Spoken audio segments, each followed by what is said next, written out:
Enaltecemos a instituição Galo em cima da bola de futebol. Made in London. Porque sim, são 3 jogos com 9 gols. Enfim, nosso ataque tá funcionando, graças a Deus, é claro. De alguma forma. E o jogo de hoje também não foi diferente. Fomos lá e ganhamos. Ganhamos muito bem. Mais ou menos, né? Teve uma hora ali que deu uma pegada. Eu sou o Gabs e vamos falar de Manchester United. O City é o próximo, não o próximo adversário, mas enfim. Vamos falar de Manchester United 0, Tottenham 3, no Old Trafford, né, o teatro dos sonhos. Por enquanto, o sonho deles ainda é impossível, eles não vão fazer nada. Mas enfim, eu vou abordar um pouquinho, né, antes da gente entrar nesse jogo. Eu queria falar um pouquinho do jogo do meio de semana, assim, porque o Tottenham jogou na quinta. Pelo primeiro jogo da Europa League, né, na fase de liga contra o Qarabağ em Londres. Então jogamos em casa. Foi um jogo bem atípico, né? Eu vou até... Não sei se vale muito a pena pegar a escalação, mas é um jogo tão atípico porque logo no começo de jogo, aos 8 minutos, a gente acaba tendo um expulso. Claro que a ideia foi entrar com um time misto e para tentar fazer ponto, claro, e você não desgastar os seus jogadores. Pelo menos foi o que eu vi do Andy. E com 8 minutos a gente acaba tendo um expulso, né? O Dragozinho acaba errando ali, tendo uma falha e acaba tendo que fazer a falta e o vermelho direto, né? Porque era... o adversário era passar do Dragozinho, ia ter o Vicário e o gol. Então, o Dragozinho, pra evitar isso, acabou fazendo a falta, tomando vermelho. Só que o Tottenham jogou muito melhor, né? Foi um jogo que também foi 3-0. Só que eu vi um time muito mais dinâmico, um pé de pressiona muito forte do Tottenham nesse jogo. Claro que jogando com um a menos, o Qarabağ ainda conseguiu ter chances. Eles tinham, acho que era um ponta brasileiro, eu não lembro o nome do menino. Muito bom. E também só dava ele. É que se tivesse pelo menos mais um igual a ele naquele time do Qarabağ, a gente tinha problema. É uma equipe muito rápida, é uma equipe muito vertical, consegue achar umas infiltrações muito interessantes no meio de linha do Tottenham, mas aquilo da equipe maior, um jogo grande, um jogo importante, os jogadores do Tottenham conseguiram absorver isso muito bem e a gente acabou ganhando de 3-0. Somos se eu não me engano, eu tinha visto, era quarto ou quinto na posição ali, mas tinha muito mais gente com a gente. Empatado com 3 pontos, mas varia muito pelo saldo de gol. Mas para começo de Europa League, é bom estrear ganhando, jogando bem dentro de casa. E eu imagino que isso teve um grande impacto para a rodada de hoje da Premier League que a gente teve contra o Manchester United. Porque não só pelo bom jogo que a gente fez, a gente acaba perdendo um dos melhores, se não o principal jogador que a gente tem, que é o Son, que acaba saindo por lesão, acaba realizando o teste durante o resto das semanas, então na sexta e no sábado, acaba não sendo aprovado, ficou de fora do jogo contra o Manchester, e isso mexe muito com o ânimo da equipe, porque você perde um jogador muito importante, um capitão, querendo ou não. Então, existia uma expectativa de que seria um jogo muito complicado. Indo pro jogo de Manchester agora, a escalação houve mudanças, apenas uma mudança, né? Até em relação ao jogo contra o Brentford. Então, a gente veio com o Vicário no gol, Pedro Porro, Romero, Van de Ven e o Dogi, Kulusevski, Bentancur e Madison. E lá na frente, Johnson, Solanke e aí a mudança, né, para a saída do Son, entrou o Timo Werner, que eu achei que foi muito bem, embora ele teve talvez as chances mais claras de fazer o gol e ele desperdiçar. Mas a gente tem que entender, talvez o Timo Werner seja isso mesmo. É um jogador que de finalização a gente não vai poder cobrar tanto dele. Agora, velocidade de drible, um passe, não diria um passe diferenciado, mas o conseguir achar um outro companheiro em uma posição melhor, talvez ele tenha um pouquinho ainda. Então, mas isso é ele. Não dá pra exigir que ele seja o som que ele não é. Para começo de jogo, o Tottenham consegue fazer um gol muito cedo com o Brennan Johnson. Olha só, quem diria, né? A gente maceta o menino. É isso, mano. Você tem que sair da internet, excluir todas as suas contas que você começa a jogar bem. Claro, brincadeiras à parte, porque é algo que saiu muito de controle, é algo que a torcida pegou muito no pé. Então, talvez essa desligada do externo tá fazendo ele voltar. Talvez, acho que não voltar a jogar o que ele jogava antes, mas ele tá mostrando o cartão de visita dele para os torcedores do Tottenham, o real cartão de visita dele. Então, logo aos 2 minutos, a gente acaba fazendo um gol. Se não me engano, esse foi o gol da jogadaça do Van de Ven, né?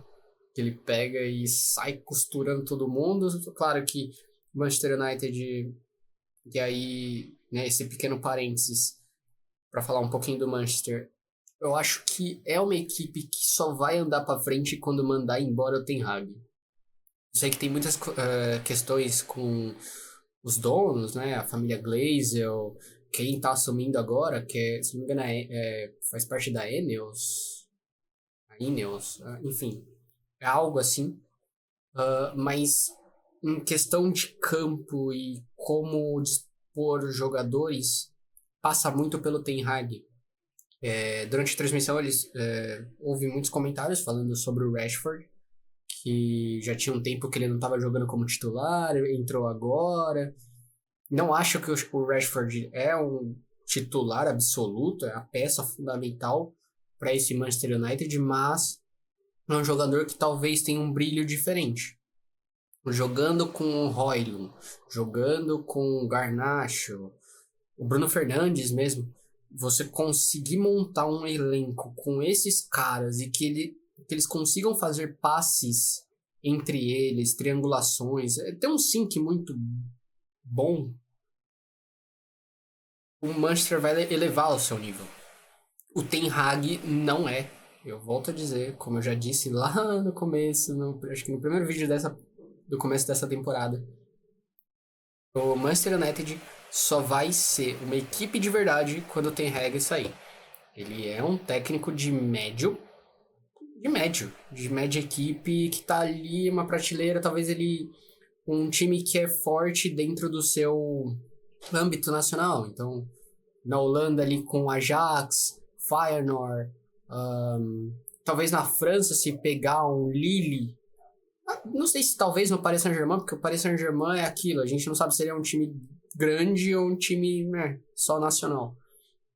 Mas são times assim. O United é uma bomba muito pesada pro Ten Hag. Mas agora fechando o parênteses e voltando pro jogo. Depois do gol, o Tottenham continuou imprimindo uma pressão sufocante no United. Explorando os espaços, explorando as linhas de marcação do próprio United, porque linha não faltou, espaço não faltou. O United saía muito errado ali com o goleiro, o Onaná, o Delite e o Lisandro Martinez erraram demais os passes ali. Claro que também muito ocasionado pela pressão alta que o Tottenham fez. Mas nisso o Tottenham também perdeu muita chance. O Timo Werner no primeiro tempo teve a chance de fazer o segundo, um gol. Claro, era um gol gigante. O Onaná conseguiu sair antes, né, para tentar fechar o máximo do ângulo possível. Mas o Timo Werner acabou chutando em cima dele e desperdiçando um segundo gol. Que só veio a acontecer no segundo tempo com o Kulusevski também, uma jogada com o Brennan Johnson, que acabou, né, fez o primeiro gol e deu assistência agora no segundo tempo. Mas ali, inclusive também no primeiro tempo, O United jogou com um a menos, aos 42 ali, num lance meio esquisito. Eu confesso que esse vermelho, eu deixo no lado de torcedor, claro, mas esse vermelho não parecia certo. É um lance que o Bruno Fernandes... É Bruno Fernandes e Maddison, né? Os dois pensantes de cada elenco. Mas o Bruno vai para uma dividida, ele acaba escorregando e a perna direita dele vem de cima para baixo, numa altura ali da canela, mais ou menos. Mas não era para vermelho. Não foi um lance que ele pensou em fazer isso, né? Como é um carrinho ou algum toque por trás. Ele escorregou e acabou tendo esse toque. O árbitro eu achei muito rigoroso em dar o vermelho. Eu acho que no máximo era um amarelo. Eu já tava nessa aposta que seria um amarelo, porque pelo, pela conjuntura do lance, que o Tottenham estava saindo em velocidade com o Maddison, então seria um ataque promissor. Mas aí essa rigidez da Premier League para essa temporada deu vermelho para o Bruno Fernandes. Então, já para o segundo tempo, o Ten Hag também não tinha muito o que fazer. Se eles jogarem em casa e abrir mão do resultado só para não tomar mais, seria um ato de covardia. Então ele continuou indo para cima, colocou o Mount no lugar do Mainu. E isso conseguiu fazer com que Claro, depois de tomar o gol, mas o Tottenham diminuiu um pouco mais as linhas, diminuiu um pouco mais a pressão. E o Manchester conseguiu achar espaços. Uma troca de bola muito rápida. Tottenham, eu senti do Romero em si que não estava muito legal. Ele errou alguns passes. Teve alguns momentos de lançamento, enfim, que você tinha a linha de defesa alinhada. Ele era o primeiro a sair e o primeiro a parar de correr. Inclusive, no lance do Casemiro, já no finalzinho do segundo tempo, ele sai antes e acaba dando condição pro Casemiro e para no meio do caminho, né? E aí, claro que ele não estava na marcação, mas aquela distância é o suficiente. E se de repente vem alguém atrás que tá acompanhando essa movimentação do Romero, tem a chance de fazer o gol. Por mais que acabar sendo tipo um 3-1, mas ele tava meio desatento.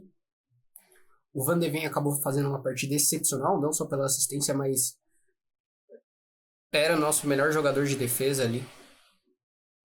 A dobradinha, o Doug e Timo Werner, eu achei muito boa, porque deu uma... como posso dizer? Deu um toque diferente ali naquela lateral, na lateral esquerda, que quando o Maddison se juntava a eles, saía uma triangulação muito natural. Você não dependia tanto de ir até ao fundo e cruzar na área, ou tocar para trás, mas era um jogo muito rápido que eles estavam fazendo para cima do Mazraoui, que acabou tomando amarelo depois, mas estava muito interessante. Pouco se usou o Brennan Johnson, essa é a verdade. O Brennan Johnson e o Pedro Porro não foram tão acionados assim no jogo. O Kulusevski é outro também, por mais que tenha feito o gol, não foi o cara que tava tão insinuante. O Maddison tava super participativo e é isso que a gente espera dele. Um cara que tá se movimentando, tá em todos os espaços e encontrando todo tipo de tabela possível para colocar alguém em posição de chutar no gol ou uma infiltração para a linha de fundo, algo desse tipo. O Solanke fez o seu golzinho também, já no finalzinho do jogo. Ali num lance de escanteio, olha só, né, quem diria. Já que a gente tem se ferrado com bola parada, então ter feito esse gol, por mais que não represente muita coisa, a gente ainda tá se lascando em bola parada. Mas mostra que também o nosso poder, a gente pode usar um poder aéreo como oportunidade de gol. Então, o escanteio cobrado pelo Bergvall, Pepsar deu aquela casquinha enquanto a zaga do United estava saindo, Solanke estava entrando e só deixou o pezinho ali para fazer o gol. O que é ótimo, já que a gente gastou uma bala por ele. Pela temporada passada que ele viveu, de 19 gols no Bournemouth, mas que para um Tottenham que vive carente de um atacante, pro torcedor e para quem tá acompanhando, olha isso como um alívio. A gente ainda tá sem o Richarlison, e talvez ele fique no banco por um tempo. Se existe uma expectativa de vir lá para a terceira rodada da Europa League, ali nesse meio tempo, e as Copas serem uma forma de colocar ele no ritmo. Mas com os gols que o Solanke vem fazendo, isso coloca ele à frente. E tudo bem, justificável. Eu também manteria. Eu não tiraria. Tanto que para essa partida, não ter o fator som fez com que o Andy não inventasse. Então, o time parecia muito mais dinâmico. Não que o problema seja o som, mas dá para perceber que o jogo tem que passar pelo som. E aí a gente fica condicionado muito para a esquerda, como ficou hoje, mas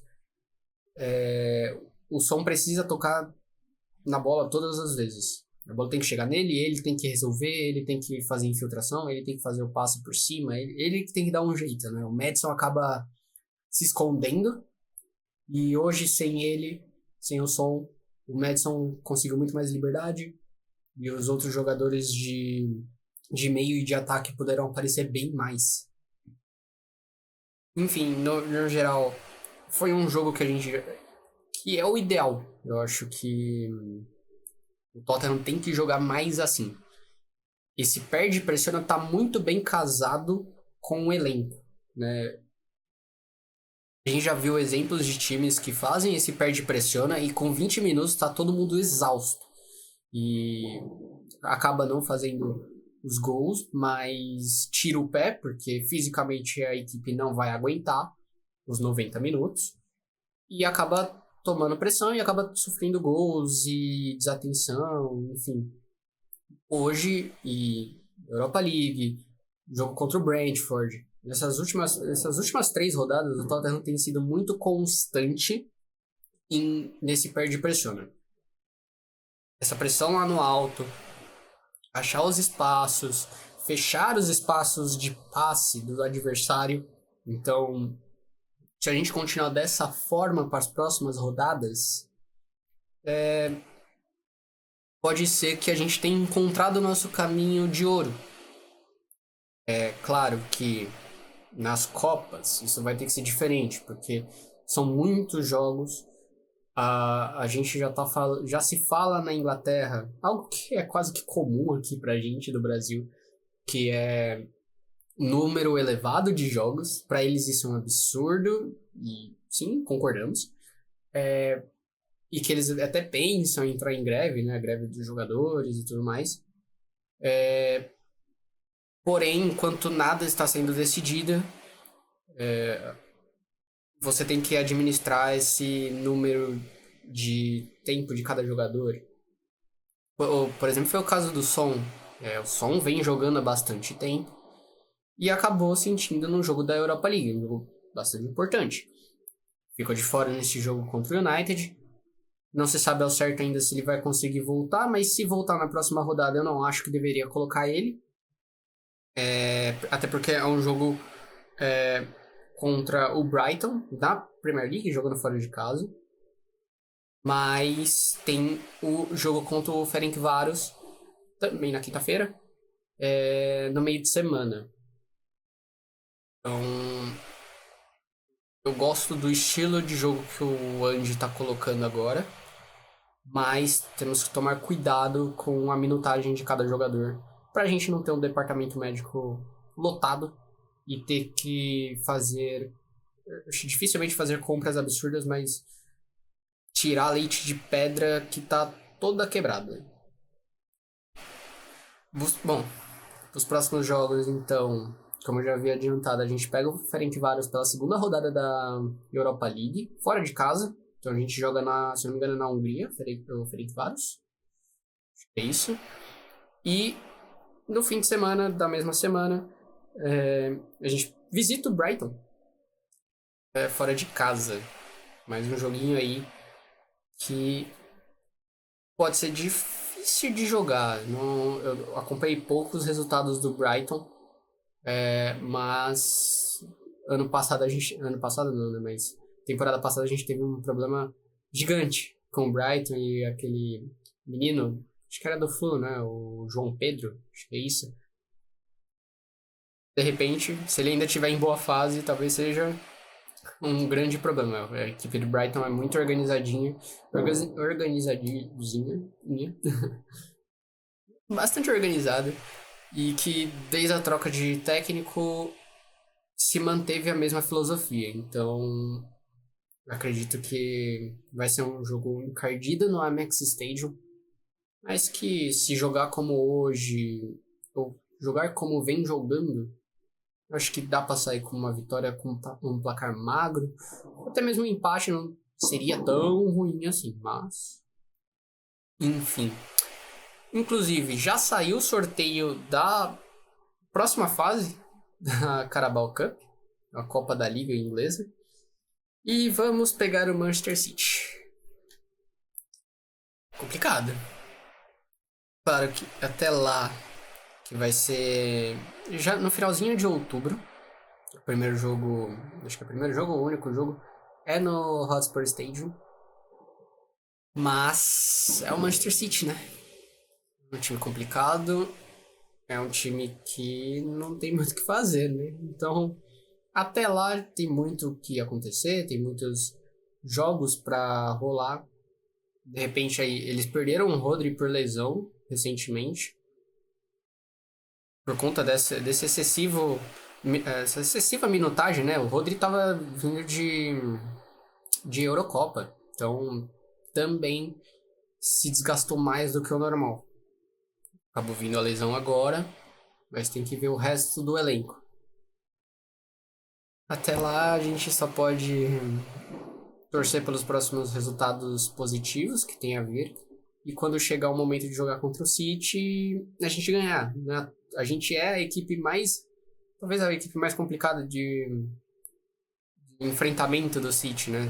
Houve temporadas campeãs do City, que ganhava de todo mundo, mas batia um empate, batia uma derrota contra o Tottenham. A gente sempre foi meio complicadinho, uma pedra no sapato do City.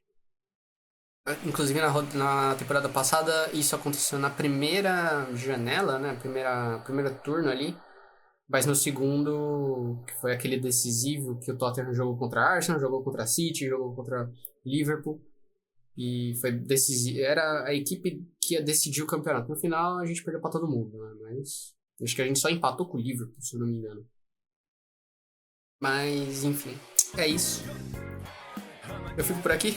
E contem o que vocês acharam do jogo de hoje, que vem acontecendo na Premier League, Europa League, até Champions, a gente pode falar um pouquinho depois. Eu fico por aqui e nos vemos numa próxima. Tchau, tchau.